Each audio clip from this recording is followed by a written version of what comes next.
মাদারীপুরের ডাসারে স্পেন প্রবাসীর বাড়িতে রাতে হামলা ও ভাঙচুরের অভিযোগ উঠেছে দুই প্রতিবেশীর বিরুদ্ধে।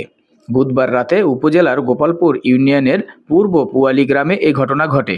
ভুক্তভোগীর পরিবারের দাবি, মীর এনায়েত হোসেনের ছেলে মীর ডালিম ও তার ভাই মীর বাপ্পি দেশীয় অস্ত্র নিয়ে তাদের বাড়িতে হামলা চালায়। ভুক্তভোগীরা জানান, তারা জরুরি নাম্বার 999-এ ফোন করলে পুলিশ ঘটনাস্থলে পৌঁছায়। তবে এর আগেই হামলাকারীরা পালিয়ে যায়। পরে ডাসার থানার লিখিত অভিযোগের দায়ের করা হয়। এ বিষয়ে মীর ডালিমের পরিবারের সঙ্গে কথা বলার চেষ্টা করলে তার মা বলেন, ডালিম অসুস্থ, তাই কোনো মন্তব্য করতে পারবেন না। প্রবাসীর বাড়িতে এই হামলার ঘটনায় এলাকায় আতঙ্ক ছড়িয়ে পড়েছে। ভুক্তভোগী পরিবার হামলাকারীদের দৃষ্টান্তমূলক শাস্তির দাবি করছেন। আমি তো এই জায়গায় থাকতে পারতে আসি না, ওরা তো 2 দিন পর পরে আমার সাথে জুলুম করবে।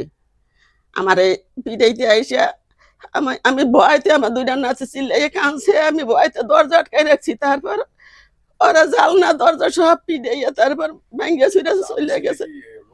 আমি থানায় কমপ্লেন করছি, সাথে সাথে 4 জন পুলিশ আসছিল। ওরা আমার ঘর এলোমেলো সব দেখিয়া সব ছিন্ন ভিন্ন করে আলছে, পিড়িয়ে গাছ ভাঙ্গা গিলাস সবকিছু। আমি চাই বিচার। আমার 50,000 টাকা আর 3 ভরি স্বর্ণ নিয়ে গেছে ওরা। 12 তারিখ রাত্রিবেলা মীর ডালিম এবং মীর বাপ্পি আমাদের বাসায় লুটপাট করে এবং ভাঙচুর করে। আমার আম্মু ব্রাক এনজিও ব্যাংকে ক্যাশিয়ার। আমার আম্মুর 50,000 টাকা এবং 3 ভরি স্বর্ণ তারা নিয়ে যায়। আমি তাদের শাস্তি দাবি করতেছি, তাদেরকে আইনের আওতায় আনা হোক।